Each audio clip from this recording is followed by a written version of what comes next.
القصة ديال اليوم غادي يكونوا الأبطال ديالها هما جوج ديال الخوت. كيفاش غادي تكون النهاية ديالهم؟ أنا متأكد ملي غادي تعرفوا النهاية غادي تصدمكم.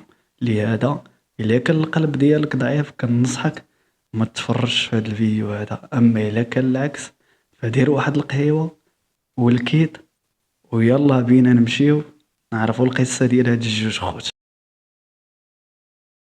الواقعة ديال اليوم الخوت غادي تسافر بينا للألفينات، وبالضبط في الجهة الشرقية. كان واحد السيد سميتو المختار. هاد المختار كان عند الأب والأم ديالو، غير هو الأب ديالو كانت عندو الأمور ميسرة، يعني عائلة ما عندهمش وما خصهمش. الأب ديالو كان كيزاول مهنات تا كزارت، يعني الأب ديالو راه كان كزار. عنده كليان ديالو، عنده ناس ديالو، شحال هادي كزارة راه مصيريف، يعني راه ميسرين. راهو كان المختار بدا كيكبر شويه. الاب قال له راه نجيبو عندي المحل يدي الحرفه، وكما كنقولوا حنا المثل المغربي تبع حرفة بوك اللي يغلبوك. نخليو المختار هنا ونمشيو للحي اللي عند الاب ديال المختار، محل ديال الكزاره فيه. رانا هاد الحي هذا كتسكن فيه واحد السيده سميتها فاطمه، ولا شابه سميتها فاطمه. هاد فاطمه هادي كانت واحد الانسانه اللي زوينه ما شاء الله، يعني آية في الجمال. وراكو عارفين الزين ديال بكري، كان لا مكياج لا والو، شويه ديال الكحل في العوينات وهي قاضيه غرض. المهم ما علينا باش ما يطلعوا ليش البنات ويقولوا لي مالك الزين ديال دابا واش ما عجبكش، كل وقت ووقتها. راهو كان كما قلنا فاطمه كانت واحد الانسانه اللي يعني زوينه، وكانت كتجي تقدى على الاب ديال المختار. ومنين جا المختار ولا خدام مع الاب ديالو، يعني كتجي لعندهم هنا المختار كيشوفها. المختار غيشوف فاطمه كما قلنا لكم راه آية في الجمال، يعني اول نظره عشقها. الحب من اول نظره. كتجي عنده السلام عليكم. وعليكم السلام. دير لي واحد الكيلو ديال اللحم. الله ودي ندير لك 3، ندير لك 4، ندير لك 10. مرحبا والف مرحبا. وتا هي راه كانت كتشوف في المختار بواحد النظره نتاع الاعجاب. المهم بقاو هكذا نظره منا ونظره منا، نظره مني نظره منك، حتى لواحد النهار المختار زعم وهضر معاها، عطاتو وقت، طاح الحك وصبغطاه. ولاو هكذا كيتواصلوا مع بعضياتهم. فوقاش ما تجي المحل هي تهضر معاه كلمات، هو يعطيها كلمات، هي كلمات، هو كلمات، وصافي. كما قلنا طاح الحك وصبغطاه. رانا المختار داز ايامات. مختار كان دار ديك الوقيته شي 18 سنه، والناس ديال شحال هادي كانوا كيوصلوا 18 سنه 17 19 سنه.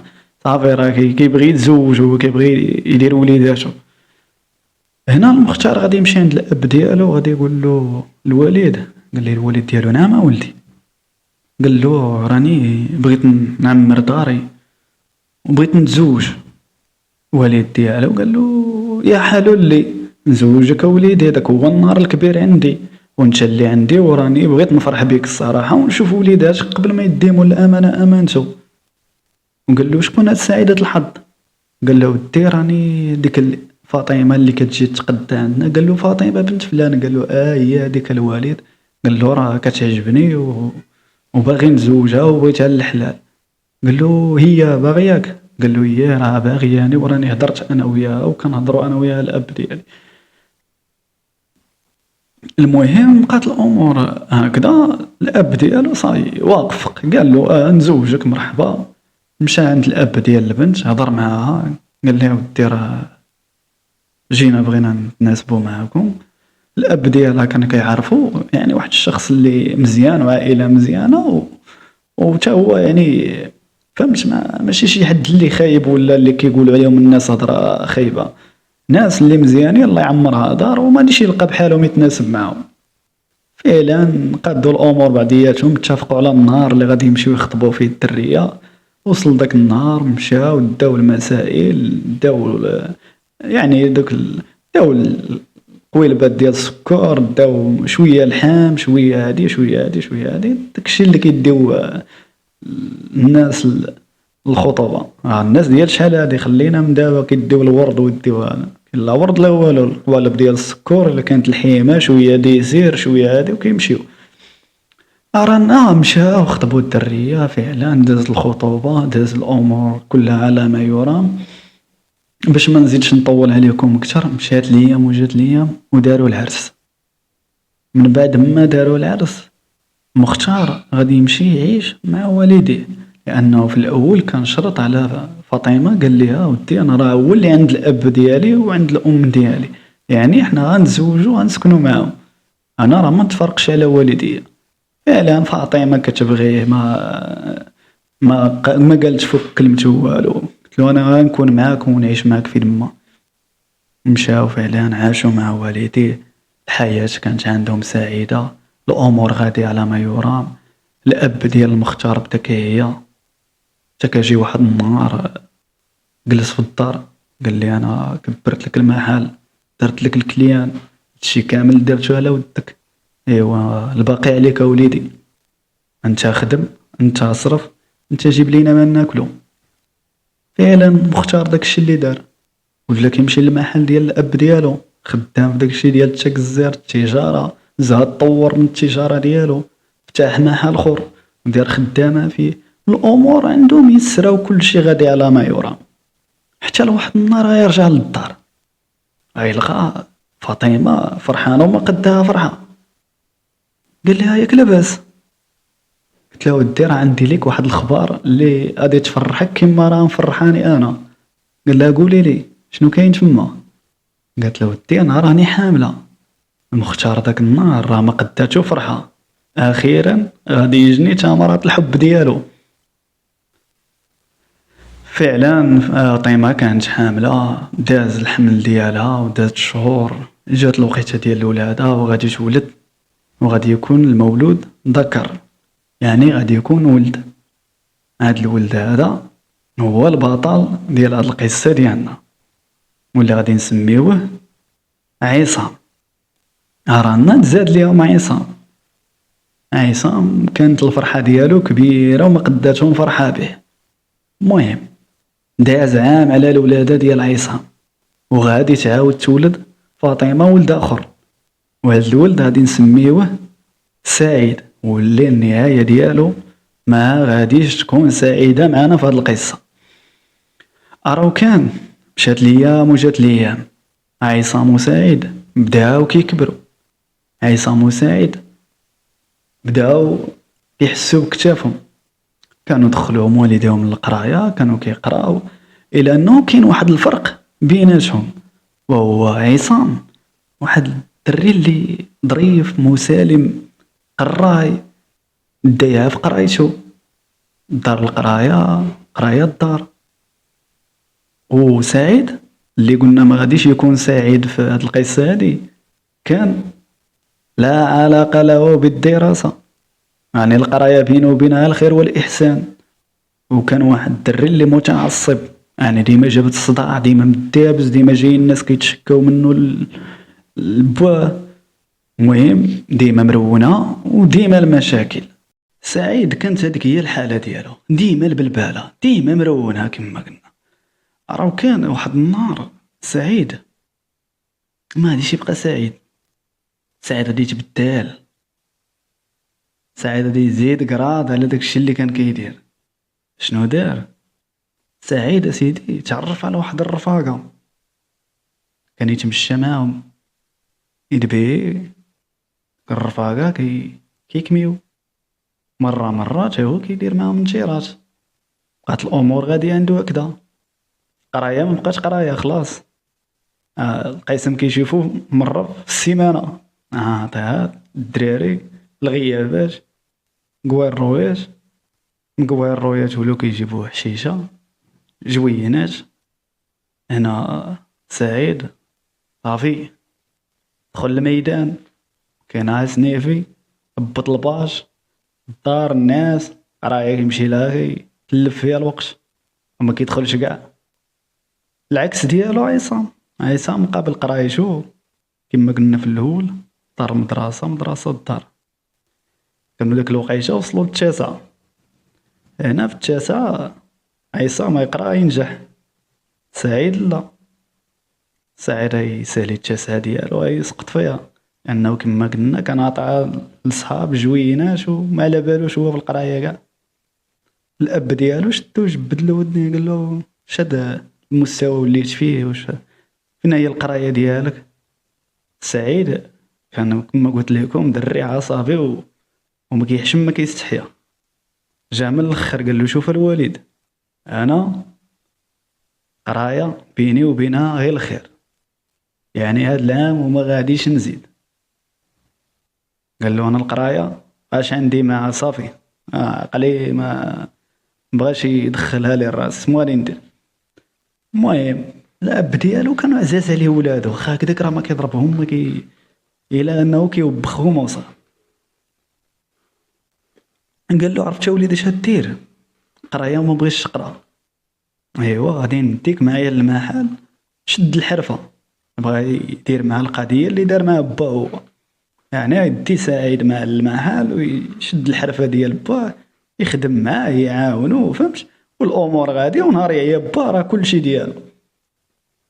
رانا سعيد مشى مع با دار ليه خاطر، ولا كيمشي معاه مره كيهرب له ويمشي لعند صحابو يتكيف. حتى لواحد النهار عاوتاني تعرف على طبقه من غير ديك الطبقه اللي كان يعمر معاها ايام الدراسه. الطبقه هادي زايدين قراط، ماشي غير حشيوشه، هاد الطبقه نتاع البليع، يعني ولاو دوبي وزيديني في ذنوبي، يعني قاقا، يعني الحبوب المهلوسه. سعيد ما بقاش سعيد اللي كان، زاد رانا تبا ما بقاش كيمشي يخدم معاه، ولا كيدخل حتى ل4 الصباح وينعس حتى 16 النهار. ولاش هذا هو الروتين ديال سعيد، ولا حياة لمن تنادي. واحد النهار الذي يكون هو النهار ديال الكارثه اللي غادي ندويو عليها، راهو كان هاد النهار هذا سعيد كما العاده جاتها لديك 4 ديال الليل، جبدها ليا بنعسه، فاق مع ديك جوج ونص هكذا ضرباتو الفيق، ناض دار ديك على جنب ما لقى السروال وحده، سروالو كان حاط فيه واحد السميطه ديال القاقه، يعني انت دوبي ما لقاش حداه، دار ديك قلب ما لقاش، ناض مشى عند الوالده ديالو. والده قلت لها وليدي نعم، قال لها السروال ديالي كان حدايا ما بانلكش، قلت لها وليدي راني هزيتو درتو يتصبن. قال لها كيفاش هزيتي درتيه يتصبن، ما من شاورتي واش انا قلت لك صبني واش انا هادي، وبدا كيغوش على الوالده ديالو. قالت لي يا وليدي انا كنصبر لك حوايج كنت غوت عليا، والله يرضي عليك يا وليدي الله يرضي عليك، هذا هو الرضا، هذا هو الرضا ولا بالك. قال لي لا راه فيه شي حاجه. قلت لي شنو في هاد الحاجه هادي، راه بانت ليا تما شي حاجه ماشي هي هذيك وراني هزيتها ورميتها. انا سعيد مع القطعه ومع الثمن زاد تفربل، بدا كيغوت على امو بلا ما يشعر. واحد اللحظه كيدخل مهدي دخل شاف داك المنظر هكذاك، سعيد كيغوت على امو ما عجبوش الحال، جا هضر معاه قال لي مالك السي محمد محيا علينا في الدار اش كاين؟ قال لي سير اصاحبي انت راه ماشي شغلك ما كندويش معاك، انا راه داوي مع الوالده ديالي. قال له هذيك راه ميتة انا اللي راك كتغوت عليها. قال له ما تغوتش عليها، ما عندكش حق تغوت عليها، من هنا حتى لهنا راه عصام كيدوي مع سعيد بلا اداء، الا انه سعيد كيهز صوتو القطعه دايره له كيعربط ومحيح. حتى لواحد اللحظه عصام ما شارش يجبد معاه بسقله باش يوقدو. هنا الغلطه اللي دار عصام هو ديك السقله اللي عطاها، ضرب سعيد بسقله. سعيد كي شاف راسو تنضرب بديك السقله ما حش براسو، معصب منيرفي، المخدرات لاعبين له في الدم ديالو. كان واحد الموس ديال حاده باش كيقشروا البطاطا العيالات في الكوزينه، كان حداه هزو كيغرسوا المهدي في كرشو. مهدي طاح، الام شافت المهدي ولدها طاح مشات كتجري شداتو الى انها غيبت حداه. سعيد هنا عاد توقد، عارف راسو شنو دار، بان لي خوه كي يطلع الروح ديالو، خرج للزنقة وبدا كيغوت وقتلت خويا وقتلت خويا وقتلت خويا، وطاح في الأرض وبدا كيزكي. الناس والجيران جمعوا ودخلوا وشافوا داك المنظر هكداك، عيطوا للبوليس. البوليس لقاو البلاغ ديالهم، جاو على وجه السرعة للمكان، فعلا لقاو السيد مضروب وطايح، الأم ديالو شادة في راسها وكتغوت. كان باقي كيطلع ويهبط شوية النفس، عيطوا للإسعاف لعل وعسى أنهم يعتقوا، إلى أنه ما جات الإسعاف فين توصل للدار تا كان عصام مسلم الروح لمولاها وقدامو الأمانة أمانته. هنا الناس ديال الوقاية المدنية قالوا للبوليس السيد راه مات. يعني هنا سالات الخدمة نتاع الناس ديال الوقاية المدنية، غادي يعيطوا للإسعاف اللي كناقلة الأموات، الإسعاف اللي كتنقل الأموات، عيطوا ليها باش تجي، عيطوا البوليس للشرطة العلمية باش يديروا المعاينات ديالهم ويهزوا البصمات ويعرفوا الواقعة ديال الجريمة كيفاش وقعت. فعلا جات الشرطة العلمية. أما سعيد اللي ما بقاش سعيد في هذه الحياة، باقي جالس على برا، باقي منشور وحاط الموس اللي ضرب به خوه حداه وكيقول له ما انا قتلته انا قتلته. هنا البوليس اعتقلوا سعيد، داوه معاهم باش نديروا مع الاجراءات ديال التحقيق ويديروا له المحضر ديالو. من بعد ما ان كل شيء باين، يعني جريمه اللي هي باينه ونقاش اللي هو باين، سعيد عاود لهم الامور كيفاش وقعت كما قلت لكم من الاول حتى الاخر، كيفاش وقع الصداع مع الام ديالو، كيفاش جا عصام، كيفاش ضربوه بديك السقله هو ما رضاش وهز الموس وضربوا به. هنا عصام غادي يدوز للمحكمة، عفوا سعيد غادي يدوز للمحكمة وغادي يحكموا عليه بالمؤبد، يعني غيفوت حياته كاملة وراء القضبان. والعبرة من هاد القصة الخوت هو أنه رفاقة منوالة ديما غتديك الهوية، والبلية عندها 3 ديال الطرقان، يا تدي لك عقلك، يا تديك للحبس، يا تديك للقبر. هادو هما 3 الطرقان نتاع البلية. لهذا الإخوان غادي نقول لكم ردوا بالكم، ردوا بالكم. الحياة بغات الصلاة، بغات الصبور، بغات الواحد ينقي حالته، تهلا في صحته، تهلا في والديه، تهلا في خوتو، الخاوة حدا الدنيا. وإلا وصلتي معنا تلنا تنساش واحد لايك سبسكرايب، شي تعليق زوين يعبر على الشخصية ديالك انت. غادي نقول لكم تحياتي لكم، والله يدينا في الضوء.